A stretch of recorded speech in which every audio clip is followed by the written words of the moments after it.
뉴욕시 5개 식당 연구화가 다음 달부터 접수를 시작하는 등 본격 시행에 들어갑니다.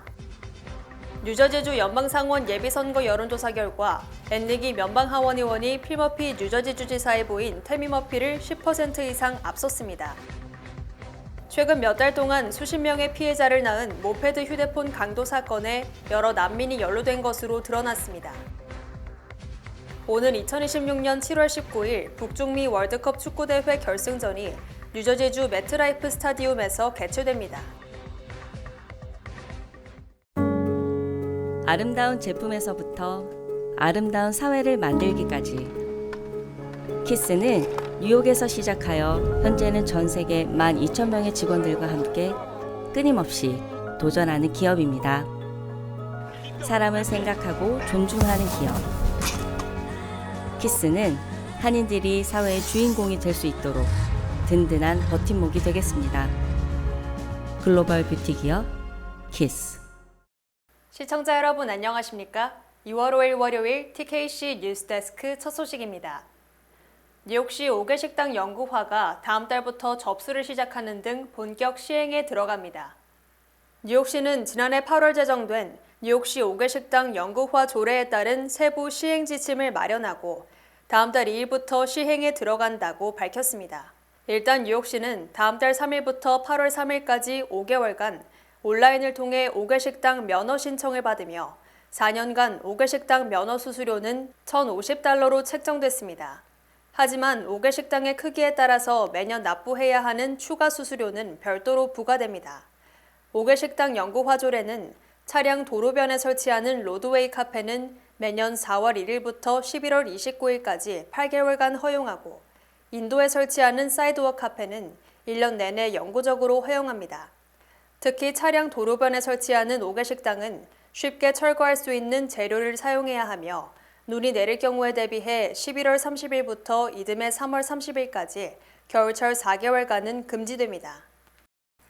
뉴저지주 연방상원 예비선거 여론조사 결과 앤디 김 연방하원 의원이 필 머피 뉴저지 주지사에 보인 태미 머피를 10% 이상 앞서면서 선두를 달렸으며 특히 백인층에서 앤디 김이 압도적인 지지를 받고 있는 것으로 드러났습니다. 페어리 디킨스대가 지난달 21일부터 28일까지 예비선거에서 투표권을 행사할 것이라고 밝힌 민주당 유권자 504명을 대상으로 설문조사를 실시한 결과 앤디 김이 32%의 지지를 얻어 20%에 그친 태미 머피를 12%포인트 차로 앞섰습니다.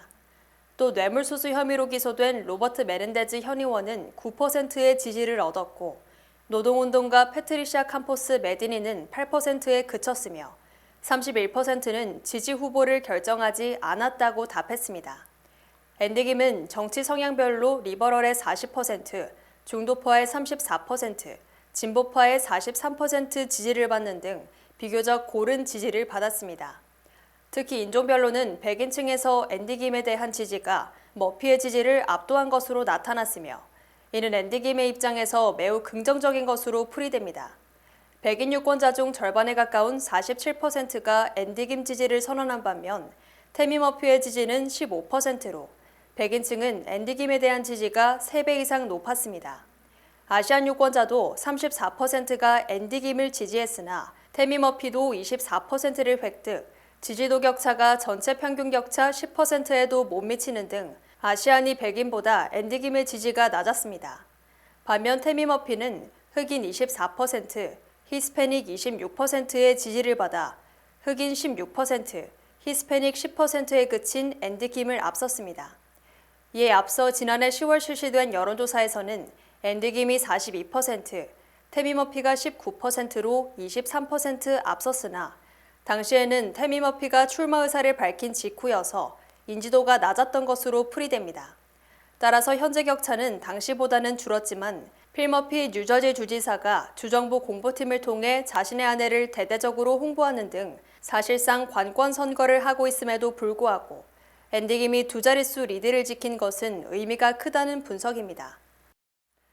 최근 몇 달 동안 수십 명의 피해자를 낳은 모페드 휴대폰 강도 사건에 여러 난민이 연루된 것으로 드러난 가운데 오늘 오전 뉴욕시경은 수색 영장을 집행해 이들을 체포했습니다. 오늘 오전 에릭 아담스 뉴욕시장과 존 첼 뉴욕시경 순찰대장, 조지프 케니 뉴욕시경 형사국 부국장은 최근 도시에서 강도 지지를 삼은 난민 여럿에 대한 수색영장을 집행, 브롱스에서 이들을 체포했습니다. 현장에서는 그들이 훔친 휴대폰 등 일부 품목이 회수됐습니다.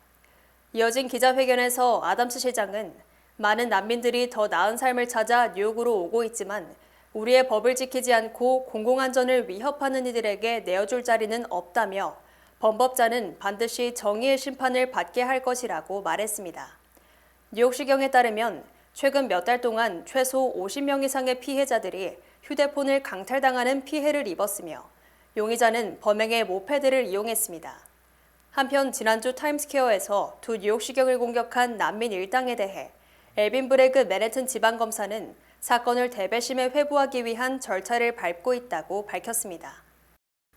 오늘 2026년 7월 19일 북중미 월드컵 축구대회 결승전이 치열한 경합 끝에 달라스가 아닌 뉴저지주 이스트 러더포드의 매트라이프 스타디움에서 개최됩니다. 국제축구연맹 피파는 4일 2026 월드컵의 결승전은 7월 19일 뉴저지 매트라이프 스타디움에서 개최될 예정이라고 밝혔습니다. 해당 스타디움은 미국 프로풋볼 뉴욕 자이언츠와 뉴욕 제츠의 홈구장이며 뉴욕과 지리적으로 가깝다는 이점이 있습니다.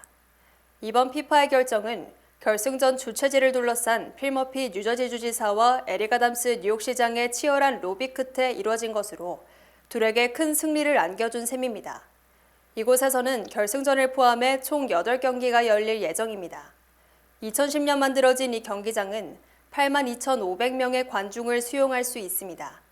발표 직후 필 머피 주지사는 나는 평생 축구팬으로 2026년 월드컵 결승전이 매트라이프 스타디움에서 열린다는 사실에 흥분할 수밖에 없다며 축구팬들은 물론 뉴욕주와 뉴욕시 지역 경제에 큰 도움이 될 것이라는 입장을 밝혔습니다. 한편 2026 피파 월드컵의 개막전은 멕시코시티의 에스타디오 아스테카 경기장에서 2026년 6월 11일 개최됩니다. 이번 대회는 참가국이 32개국에서 48개국으로 확대 개편됐으며 대회 기간도 역대 최장인 39일로 늘어나 총 104개 경기가 열릴 예정입니다. 악명 높은 포토 오소리티 버스터미널이 세련된 디자인과 새로운 시설을 갖춘 최첨단 터미널로 재탄생할 전망입니다.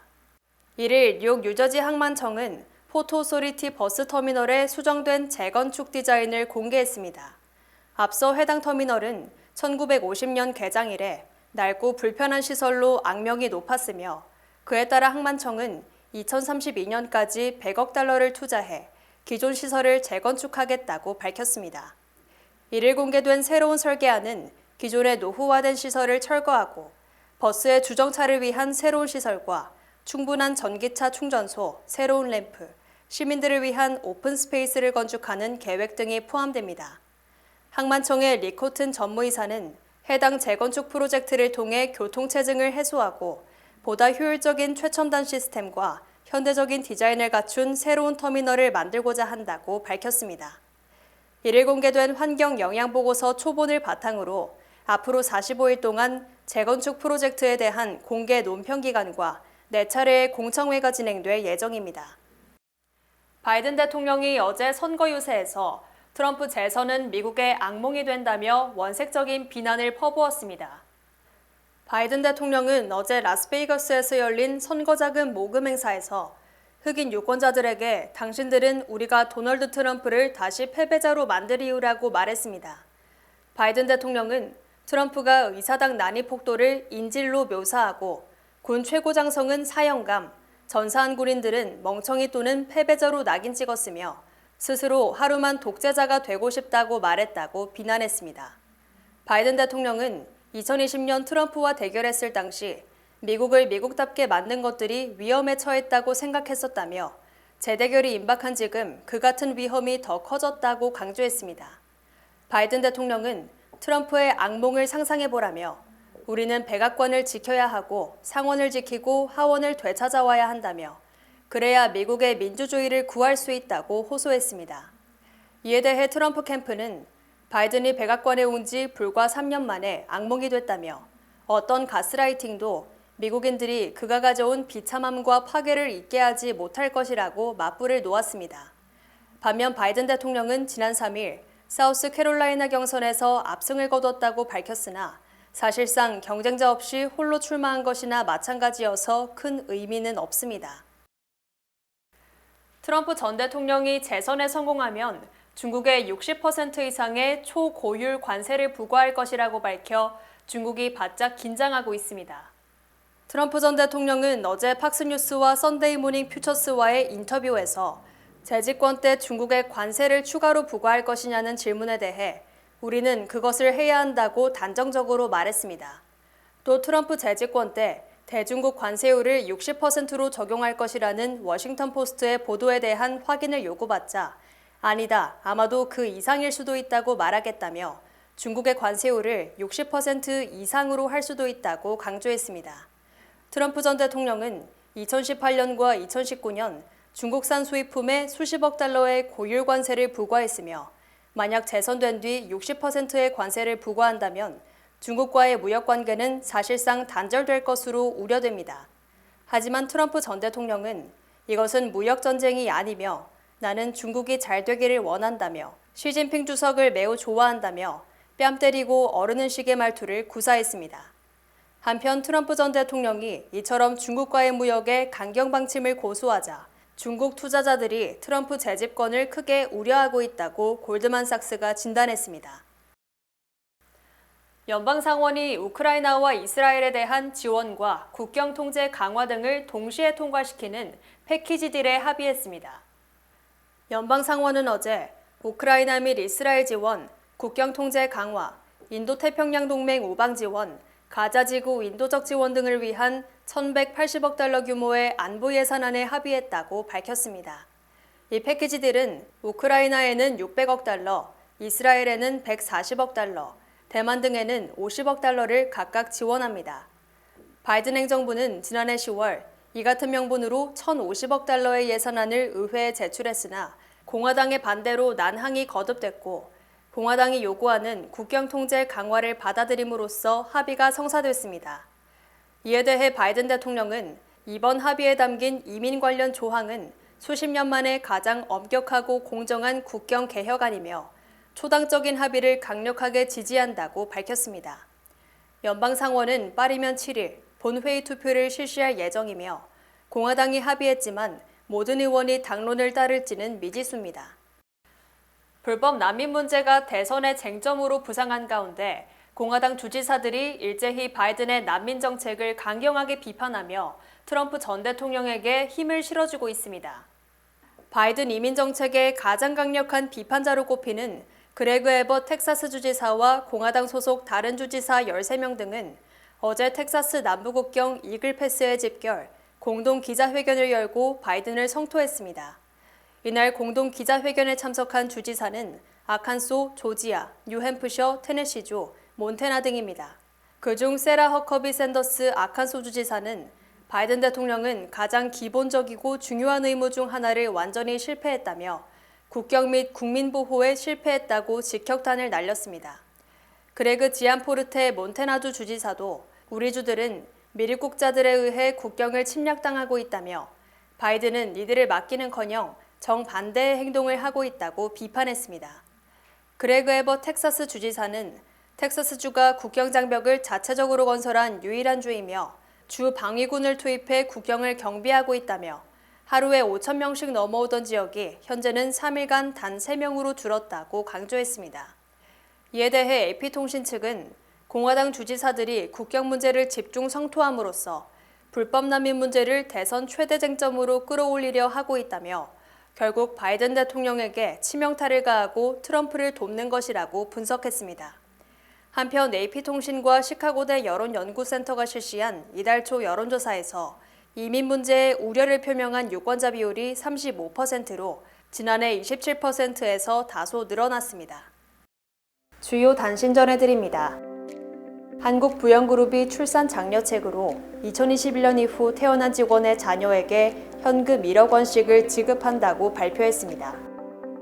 세계적 가수 테일러 스위프트가 어제 그래미상 올해 앨범상을 4차례 수상, 프랭크 시나트라, 폴 사이먼, 스티비 원더 등 3회 수상한 가수를 뛰어넘는 대기록을 세웠습니다. 지난 주말 로스앤젤레스와 샌프란시스코 등 캘리포니아 중남부에 강풍을 동반한 집중호우가 내려 100만 가구 이상이 정전되는 등 피해가 속출하고 있습니다. 지난달 테슬라 창업자 일론 머스크의 마약 복용설을 제기했던 월스트리트저널이 복수의 소식통을 인용 머스크가 전현직 기사들과 마약 파티를 즐기며 왕처럼 행세했다고 보도했습니다. 중동 문제 전문가가 월스트리트저널 기고를 통해 미시건주의 디어본을 지하드의 수도라고 주장, 이슬람 혐오라는 비판이 쇄도하고 있습니다. 뉴욕시가 난민 가정에 도시락을 지급하는 대신 식료품 구입 등에 사용할 수 있는 선불 신용카드를 지급하는 시범 프로그램을 추진 중인 가운데 이는 뉴욕시의 납세자들을 희생하는 것이라는 비판이 제기됐습니다. 아마존 창업자 제프 베이조스가 앞으로 1년 내에 아마존 주식 5천만 주를 매각할 것이라고 증권거래위원회에 보고했으며 이는 현시가로 86억 달러에 달하는 물량입니다. 아시안축구연맹 카타르 아시안컵 대회 한국과 요르단의 4강전 경기가 뉴욕 시간으로 내일 오전 10시부터 열리며 스펙트럼과 디렉TV 등을 통해 중계됩니다. 날씨 전해드립니다. 화요일인 내일은 대체로 맑겠습니다. 낮 최고 기온은 42도, 최저 기온은 31도입니다. 해 뜨는 시간은 7시 1분, 해 지는 시간은 5시 19분입니다. 이상으로 주간 날씨와 세계 날씨 전해드립니다.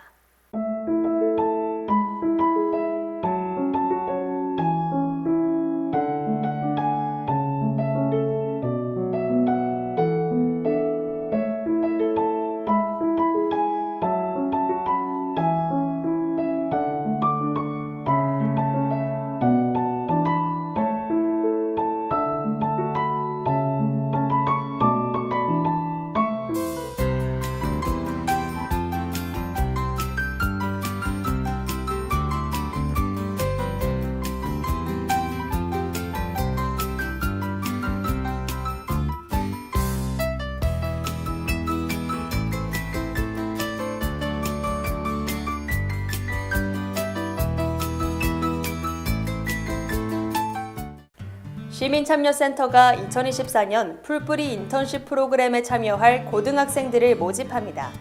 뉴욕과 뉴저지에 거주하는 9에서 12학년 학생을 대상으로 하는 이 프로그램은 한인사회의 다양한 이슈를 분석하고 문제 해결을 위한 각종 프로젝트와 캠페인 활동을 벌이게 됩니다. 참가 학생들은 5월 31일부터 10월 25일까지 22주 동안 선출된 공무원 및 연방의회 구성원들을 만날 수 있는 기회도 제공됩니다. 3월 29일까지 모집하는 풀뿌리 인턴십 프로그램에 많은 관심과 참여 부탁드립니다. 제22대 국회의원 선거에 투표하기 위한 재외선거 유권자 등록이 2월 10일까지 실시됩니다. 국외부재자 신고서 제출 및 재외선거인 등록 신청은 공관 방문 또는 전자우편으로도 가능하며 중앙선거관리위원회 인터넷 신고 신청 홈페이지를 통해서도 가능합니다. 2월 10일까지 등록을 마쳐 2024년 4월 10일 실시되는 제22대 국회의원 선거에 여러분의 소중한 한 표를 행사해 주시기 바랍니다. 한국에 가신다고요? 한국에서 오셨다고요? 유니온 전당포에 오셔서 쇼핑도 하시고 경비도 벌어 가세요. 롤렉스, 카르티에, 구찌, 다이아가 박힌 보증서가 있는 각종의 보석들이 기다리고 있습니다. 한번 오셔서 구경도 하시고 상담도 받고 눈으로 직접 보세요. 소자본으로 보석상을 운영하고 싶으시면 유니온 전당포를 찾으세요. 전화 718-461-8949 43년 전통의 명품 다이아몬드 킴스 보석에서 스페셜 세일을 진행합니다. 전화 212-575-2317번 또는 855-260-4700번으로 문의주세요.